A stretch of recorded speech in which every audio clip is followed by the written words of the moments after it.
The Prime Minister's speech in English. The National Day Rally was held for the first time this year at the Singapore Conference Hall. This annual event was attended by more than 1,000 guests and brought together Singaporeans from all walks of life, including members of RCs, CCCs, and MCCs. Ministers were also present to hear the Prime Minister deliver his National Day Rally speech in Malay, Mandarin, and English. And here now is the Prime Minister's speech in English. Saudara penonton, Perdana Menteri. Perumakkalé, Pradhamar avargal. 各位来宾，现在是总理致辞。 Ladies and gentlemen, the Prime Minister.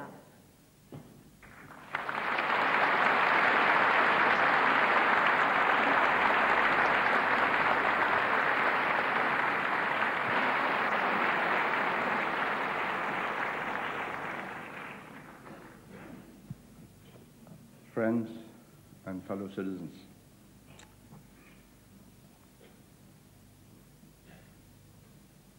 it's symbolic of the change in our lives and the speed of change that I find myself in the conference hall in air-conditioned comfort, which makes a great difference in the physical effort required. But of course, it also means I've lost a certain atmosphere. And the mood, the interaction between community center leaders, consultative committees, residence committees, the things they laugh at, the things they don't laugh at, they mean important matters of great moment. So when I had some laughter from the crowd because they thought it was funny that, and so I thought it was funny that the SBC trying to recreate old Singapore and rioters and so on, hired a few rather well-dressed, well-fed people to pretend to be rioters. And they couldn't even muster the energy to be angry or to look angry. I thought, God, this is real change, perhaps for the better.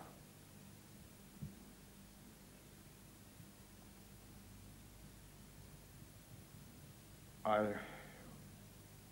don't know, we may meet next year in better premises, I hope.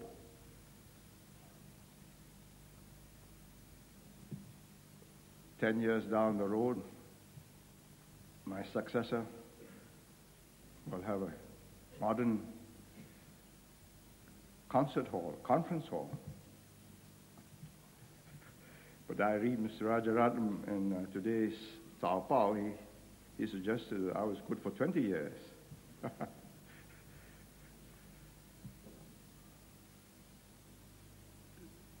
The nub of the problem is that we are not able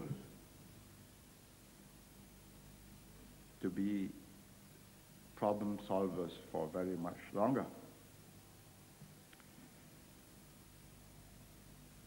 And therefore, we must get into place a system which will guarantee that it will continue, even if conditions become adverse, and even if the leaders are unable to have the same rapport, empathy, and can make them give that extra ounce, more energy, effort, sacrifice. Because that was what it called for before we got here. Of course, now we've got here, it all looks very easy. If you look at the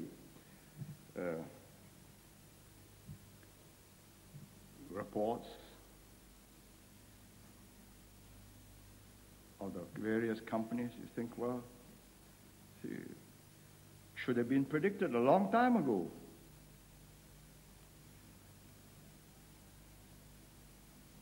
I think we ought to take stock and see whether, in fact, it was the natural course of events.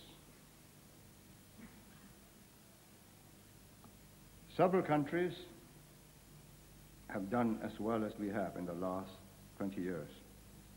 Hong Kong, Taiwan, South Korea.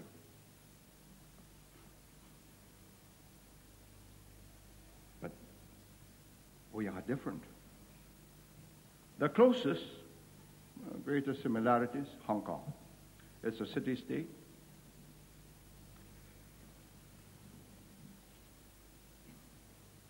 But the texture of the two societies, vastly different.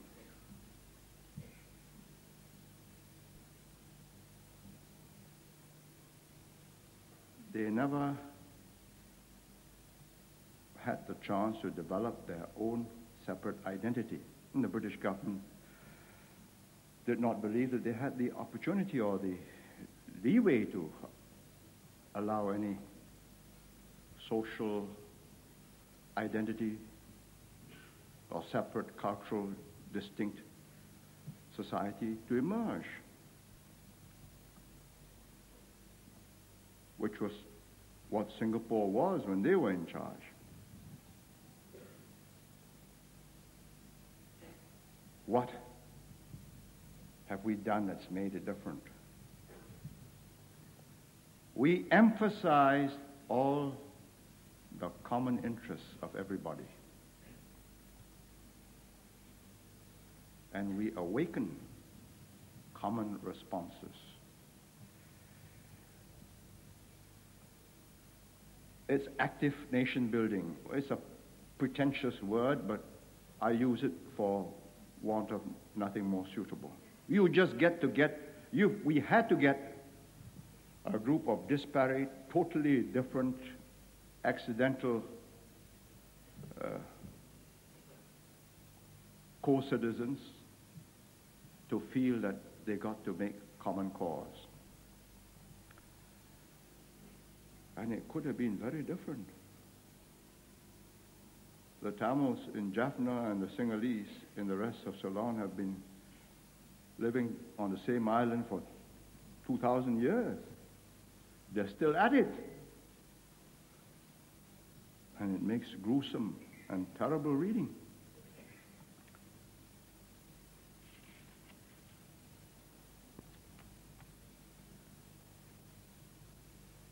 What gives Singaporeans this deep sense of personal pride? Because we made them submerge their differences, mute it, seek a common ground for mutual benefit. And it's worked. That's the acid test. It's worked. And the difference between Hong Kong and Singapore is really the difference in the structure and the distribution of wealth and power. They're not synonymous. In many societies, if you've got power, you've got wealth. In some societies, if you've got wealth, you've got power. In Singapore, there are two different things. And we should keep them two different things, two different entities. Now, you imagine a Singapore without the CPF, without 340,000 homeowners, either they're HDB or HUDC homes. You imagine a Singapore where workers have high wages and pay very high rents for tiny little cubicles, which they do in Hong Kong. You imagine a Singapore where workers earn more than Singaporeans. Hong Kong workers get more than Singaporean workers, at least before the recent turn of events. And where their savings are regularly depleted by finance companies or deposit-taking companies vanishing or going broke or something happening. Or manipulation of the stock market. You just cleaned out. And just imagine how resentful, sullen, disgruntled, resigned, fatalistic Singaporeans would have been, and how disparate they would have been, because you then cling together to people whom you feel you can trust, your family, your clan. We have broken through all that compartmentalization. We have created a degree of trust.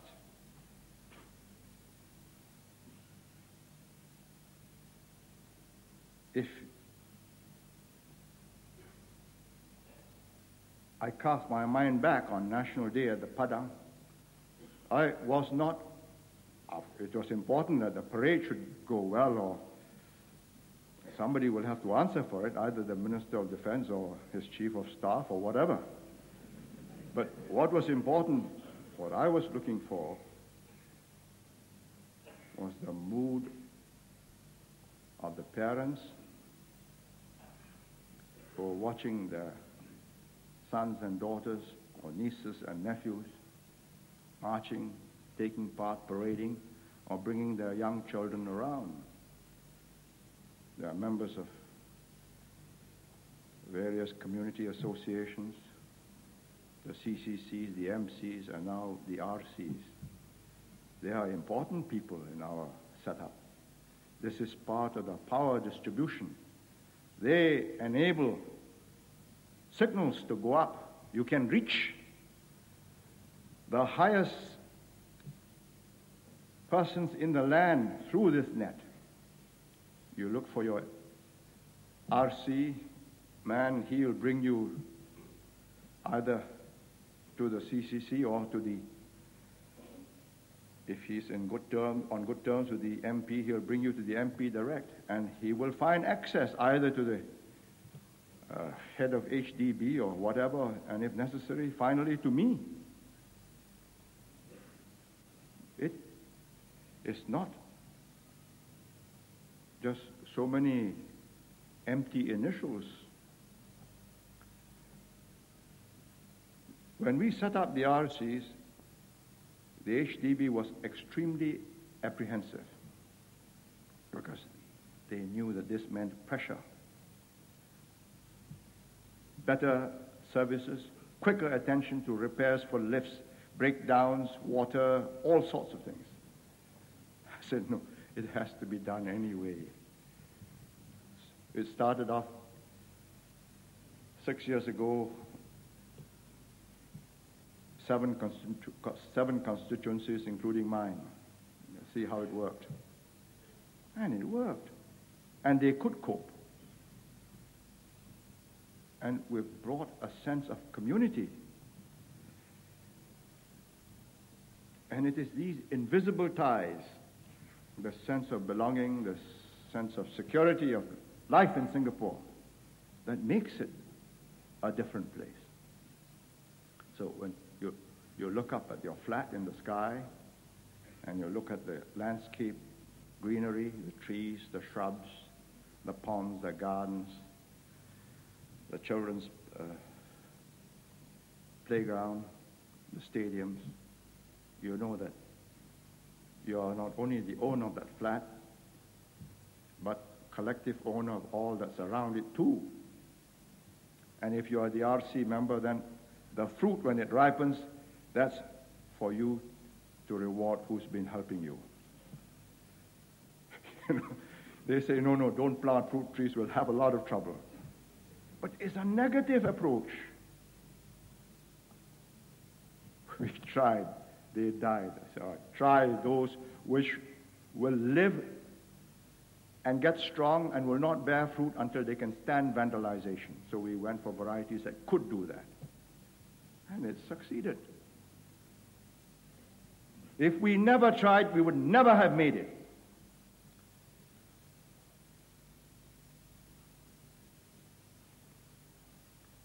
In 1964, I remember making a speech in Kampong Glam, Mr. Rajaratnam's constituency, just after a riot, a communal riot. I was really down in the dumps myself. And I painted this picture of rebuilding the old city, because you got to give people hope. And that was Precinct South.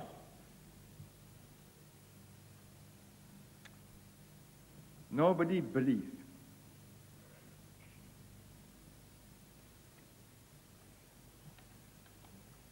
That what was just a gleam in a few people's eyes is now a reality. Now the snag is this. What do we do? Because not only have we grown older, the younger generation starts off with a higher baseline and assumes that this is the natural order of things, and they want to rise from here. And my response to that is, why not? Provided you're prepared to work. If you're prepared to give of your best, we'll reach out for the stars. Now, one quality, one factor, an intangible, that played a key part was rapport and trust.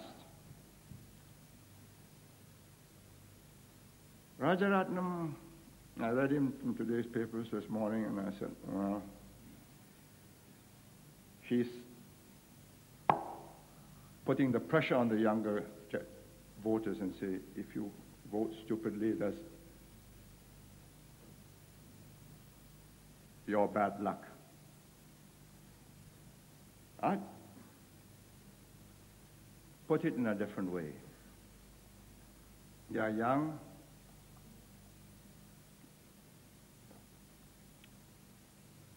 They have not known hardship. And I hope they never will, because it's part of my job not to bring unnecessary hardships.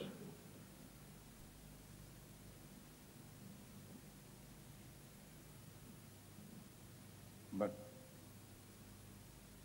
we went through 6 years and 2 crises before we established that bond between the people and the government. 59, we had a very tough time. 59, 60, 61. 61, tremendous rows with the communists, fighting for our lives till 63. First crisis. Then we got into Malaysia. We found we had been ambushed. Communal riots. We again fought for our lives. Not the leaders' lives, the people's lives. We could have quietly, nobody, I think, would have blamed us if we acted like ordinary mortals and decided to take up some other career, because we had nothing. The police had been surrendered. The army was in the hands of the federal government. All we had was the will not to yield, and that if we had to go down, there will be a terrible price to be paid. And they found it quite credible. That's why we have today's Singapore. That's why the generation that's alive and can remember 65 must know how fragile, how delicate this whole creation is. It's only 19 years. You can just flip the coin, moods change, problems galore, just wrong handling. But of course, as we established control over different problems, we also developed a certain finesse in dealing with our problems. And it is after the young leaders have gone through, taken you, the young voters, through one major crisis, and you know you're on your own, that there will be this bond.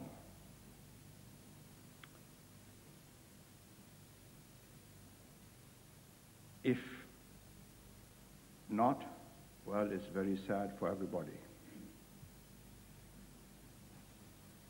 I can only do our best, and you've got to do your best. And this is not fun and games. This is for keeps. What we can do before time runs out for us is to tackle all the difficult, spiky, sensitive issues. Nanyang University, it was going to die a slow, painful, tortuous, pitiful death. 78, I got it together into a joint campus with the University of Singapore. 81, I got both councils to agree, have a National University of Singapore and Kent Ridge, have a Nanyang Technological Institute, which will become a university at the Nanyang campus, which meant sorting out the problems in the schools, retrieving or saving 7 or 9 of the best schools for the special assistance program to try and keep, and I think it is worth keeping, a certain ambiance, perhaps old world style of courtesy and discipline, which you don't find in the English language schools, which is a pity. A certain easy informality, teacher comes in, the students are rowdy, teacher goes out, nobody pays any attention. And the Chinese school, when the teacher comes in, you stand up. Lesson then starts. You greet the teacher, good morning, before the lesson starts.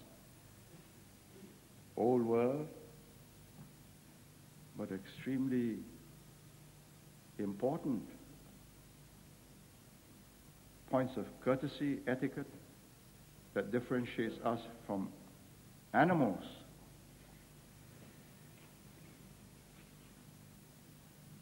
Then recently, I could let Nanyang Xiangpao and Hsinchu Jitpao slug it out for a dwindling Chinese readership. It would have been a painful, really sad, futile scramble for a smaller pie. I urge them, get together, break into the new market, the new English educated. And I'm proud that we did do that. It succeeded. Profits increased. It made sense. You combine resources. And if it had not been successful, had it not made more profits, and had the monitor not posed a real long-term challenge, because there was the Cao Bao to finance it for a long time, plus 3 banks, I don't think the Straits Times would have agreed to merger. Why should they? But this was a credible fight, and it would have been open, fair competition. And it is one where it will be different from all the last fights they had. where they smothered the other party. They were one-man shows, proprietary companies, just didn't have the stamina, they gave up.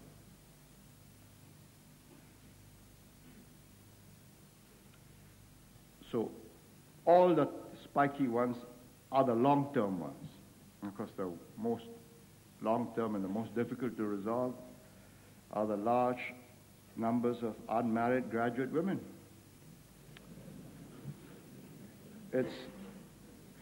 I think it's better that the matter has been brought out. It cannot be solved by keeping it in the closet. It is an enormous cultural problem.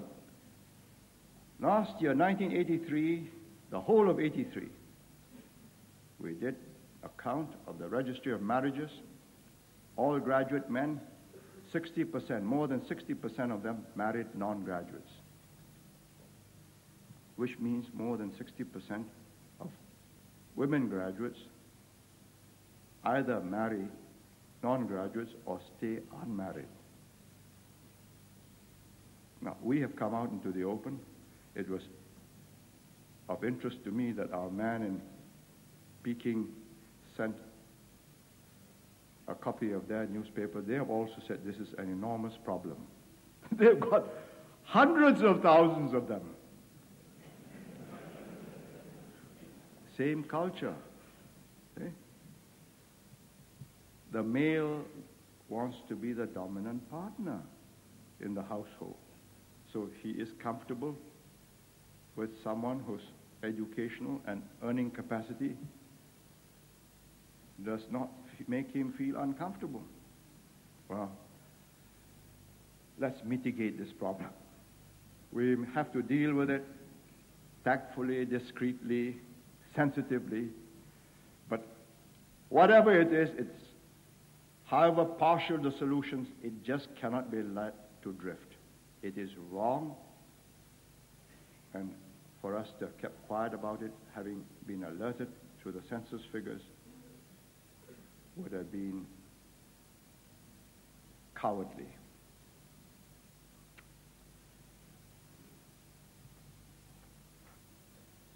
The core problem is self-renewal. How does this continue? Well, we've talent scouted, we've recruited, we've tested, and literally put them through very harsh, designed to test breaking point kind of duties. Like, metaphorically, it's like some of these machines for testing durability of materials. You tad, you pull it, see whether it'll stay in one piece. And those whom we have found are not only able but also the best, and by the best we mean not only honest and unselfish, but willing to and can relate to people, which is a very difficult attribute. You either have it or you don't have it. Specific policies will have to change with changing circumstances. They are not cast in concrete.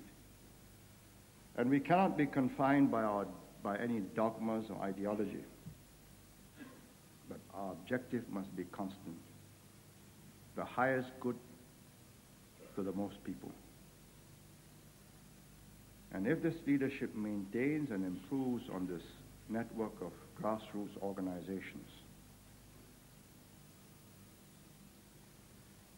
then they can galvanize the aspirations of the people who vote for them, and they can generate that sense or keep giving that impulse of common endeavor and a common destiny, because that's what we have. And it's because the Tamils in Jaffna and the Sinhalese in the rest of Ceylon just don't accept that that's one island and they have to live together,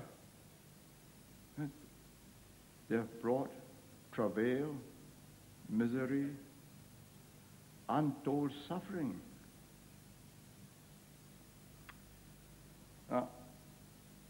I would be less than frank if I said that all this change was smooth and plain sailing. It's not. There have been differences of views within the PAP leadership on the pace and the method of self-renewal. Some believe that the pace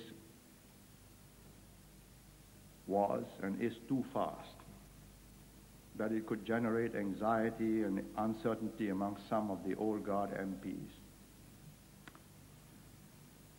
Well, some preferred more recruitment of talent through PAP branches, promoting the activists and the loyalists. Unfortunately, we've tried this for years and years with such meager results. Now, some propose that we create conditions under which we can appeal to the idealism of youth, the same idealism which moved the older generation in the 1940s and the 1950s. How? How do we recreate the Japanese war, the Japanese occupation, the struggle for independence, the fight against the communists, the fight against the communalists?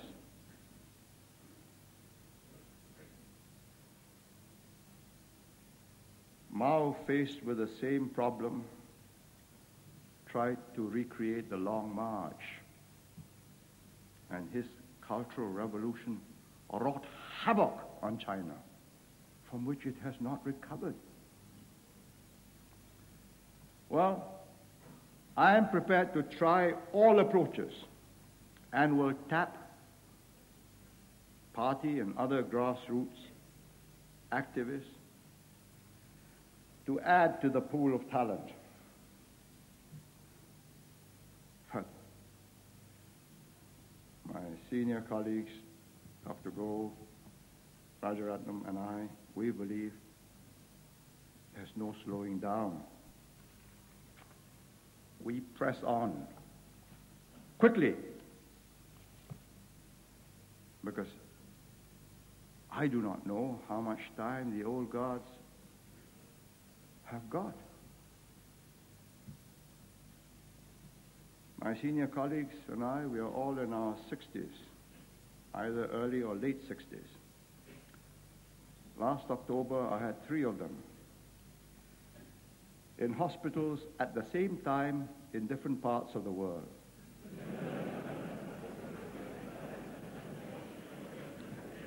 Rajaratnam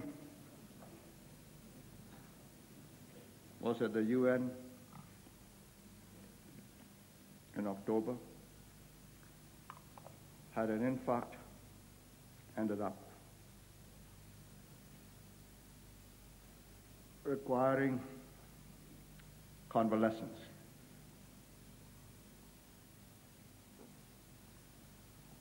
Whilst he was in New York, Dr. Goh went in for some treatment at SGH. Whilst he was there, Hon Sui Sen had an infarct, and so I visited 2 patients at one time and had reports on a 3rd patient in New York. Hon Sui Sen died after having lunch and a chat with Dr. Goh. Having recovered, doctor released him from intensive care.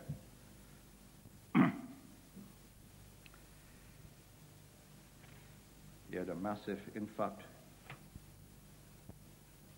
That was it. Well, a skillful surgeon in London in November really, because I remember getting the report when I was conferencing in Delhi. Mr. Rajaratnam was under the knife. They did some plumbing to his heart. 4 extra plumbings. It was successful, and he's got a reprieve. Go King Sui has got a remission.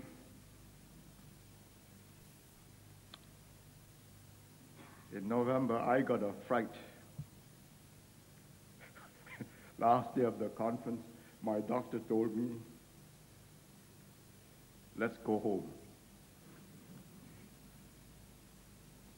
I started bleeding. So I said, no. What is it? I said, I don't know. I've been operated for piles. So I looked at it and said, let's go home. I said, why? Why not check up here? They must have instruments. I said, I have discussed all these possibilities before we left Singapore, and I've got introductions to all the people here from our doctors in Singapore who are friends of these Indian doctors. And they say anything requiring possible blood transfusions and other things, and in your case, I'm not going to take a chance we catch the first aircraft home. What could it be? He didn't tell me, but what else can it be? So a plane was diverted. Bahrain, Singapore, it went Bahrain, Delhi, and within 8 hours, from the time it took place, we were in Singapore. From the time we telephoned Singapore, which was very good work on the part of SIA, and I owe them a tribute for inconveniencing the passengers. But it also was an amber light.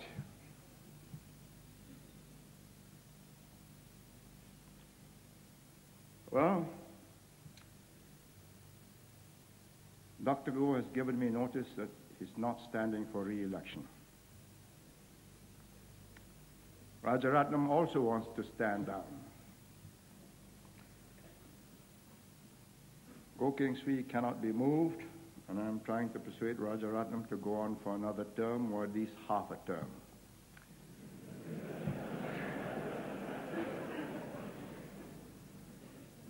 But the practice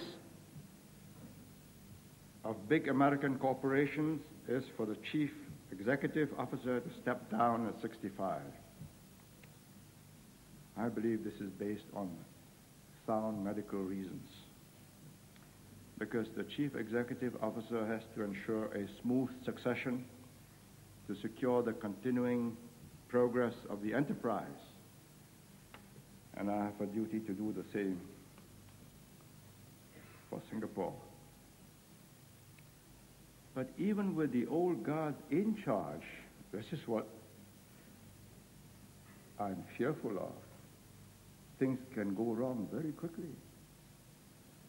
Nothing is more fearsome than to get an urgent telephone call within 2-3 hours of your just having gone to sleep. I've had them in my time, and I can tell you that your adrenaline then pours out, and you don't go back to sleep for the rest of that night. And you feel awful the next day. But whilst you're thinking out all the possible alternatives, there is no time to fret. But as with this function, I have to take more sips of water than I used to 10 years ago. I wouldn't like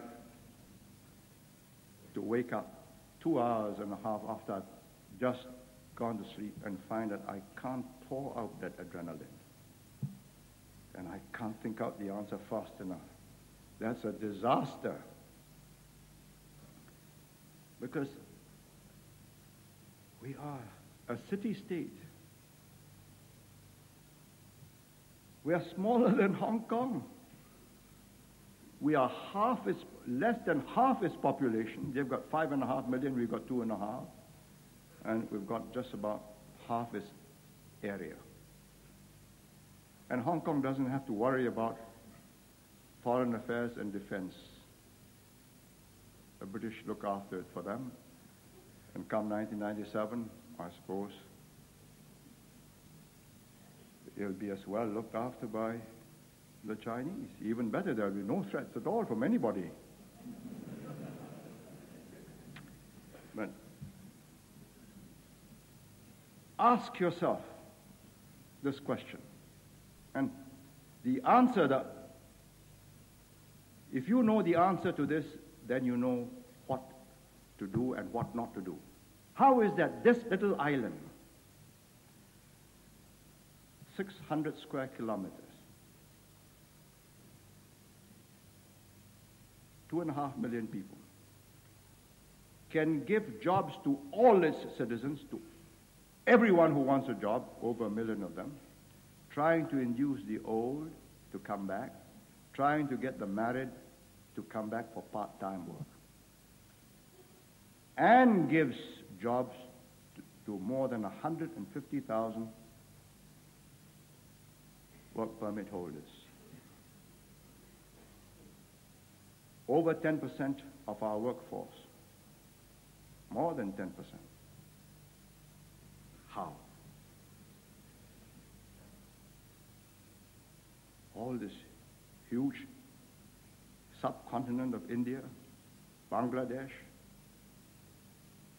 Ceylon is 30,000 square miles. I haven't gone metric yet. But, well, there's so many multiples of 200 square miles that you just don't worry about it. You want a Sri Lankan?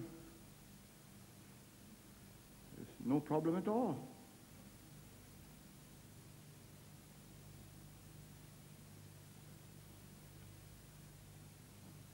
What is it?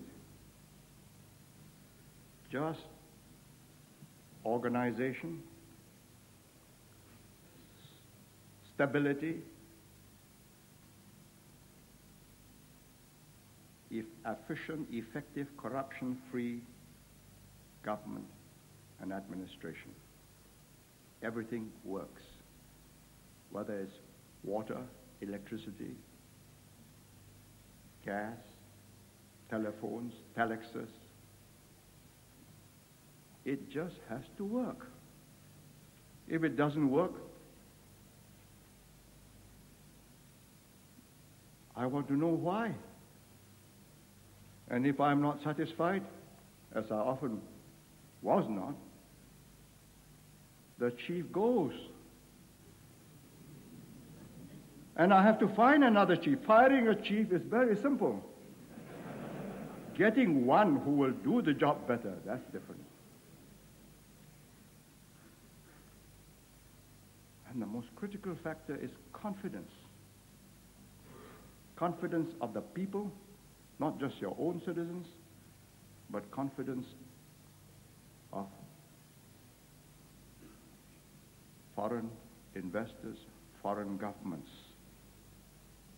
Confidence that there is a government in Singapore that will act swiftly, rationally, and often predictably.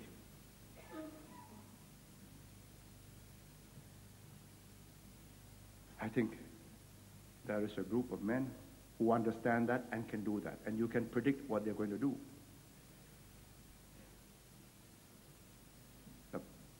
What I cannot say until they are put to the test is, can they persuade the people to jump over that high fence when it's necessary? I saw the Olympic trials, and the rider couldn't persuade the horse to go over. So he went over the top all by himself.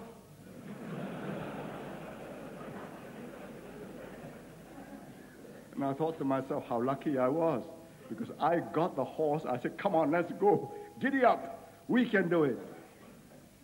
The horse took a deep breath over the top. A golf pro once did a trick shot for me. I was in a crowd of admiring spectators. I said, marvelous. He put the golf club not with a face facing the ball, but with the back of the golf club facing the ball. Then he took a swing and whipped the ball, and off it went. I said, there must be a trick here. I said, do it again. He says, no, once is enough. Don't risk your luck a second time. That's how close we came to disaster. And when I read all these wiseacres, no group of men are wiser than a foreign correspondent who's been here 6 months. You know, if I were an Israeli, every letter, every wrong article will get a letter in reply. But it's so silly. They got it all wrong. They don't even know what happened when we were independent. They've come here, the thing works. Why? Lack of human rights, free press, tame, docile, too clean, sterilized. I thought to myself, God, I should get their predecessors back. One day, perhaps I should go through the old list of men who used to interview me in the 1950s and 60s and get SIA to fly them back. Free. The stench, the filth, the total confusion, the sense of despair and hopelessness. What did it? Human rights? Are they bankable? I used to tell them, and I said this on television often to them, I said, look, you tell the British government or the Australian government that they underwrite. If anything goes wrong, they will admit 2 million people. At that time, we were less than 2 million, 1.9 million people. They will admit them to Australia or Britain or America, and I will follow what you tell me. And if it comes to grief, you take my people. When you have no food, you tell me where you go when you haven't got a job. You go to the UN, you're right, or ILO in Geneva, all minimum conditions, minimum wage, what they should get. Millions are unemployed. What are they talking about? 30 million in Europe. You will turn up at the ILO office and they will give you a job. When you are hungry, you will go to the FAO. They will give you food. Or you're sick, you got no medicine. You go to WHO. Is it bankable? This is the only bank you have, the Singapore government. And if we don't do it right, your checks won't be honored. One flip of the coin and it goes sour and we have 20% unemployment. What do you do?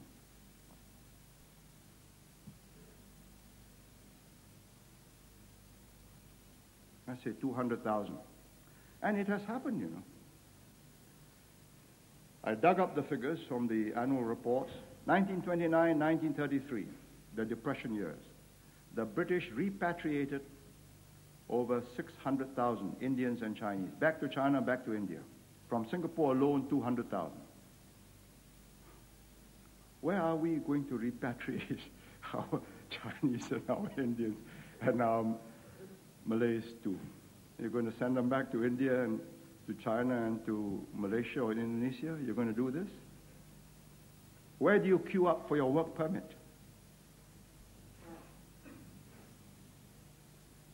You know how they come here to get a job? They get cheated,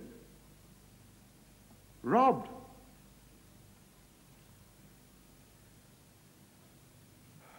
So contemplate all this, and I say this especially for the growing group of the intelligentsia who read these magazines. Just remember, who wrote it? What is his stake what is his interest in your future before you believe him. I was once asked a whole series of questions by an Australian, why we ban long hair and why are we so tough on people who smoke marijuana and so on and so forth. You know, it's so tiresome, so many things to do. So I said to him, look, let's assume that I'm only 3/4, it's a presumptuous, but let's assume that I'm only 3/4 as bright as you are. But I spend 20 hours of the day puzzling over this problem. You have only spent less than 20 minutes to think up all these questions. Do you think you know more about this and what's going to happen if I listen to you, or that in fact I have thought my problem through? They can't solve the heroin problem in Britain. The Lord Chief Justice says it's now gone rampant. I was doing my aerobics on my rowing machine, and I had BBC on, and they quoted Lord Chief Justice Lane. And he was very vivid. He says, there's no need to rob a bank. There's no need to take that risk. All you got to do is to sell heroin to the kids, and they will rob their parents. There's no need to rob the banks. You run a serious risk. When we were faced with this problem, we said, look, either they hang, or it'll never stop. And they didn't believe that we would hang them. We had to hang 4 before a dramatic drop. But you know, Amnesty International and all this human rights, they say, hanging is wrong. I say, look, if you believe them, when your child is, or your teenage son is a victim, look for them. See what remedy they have for you.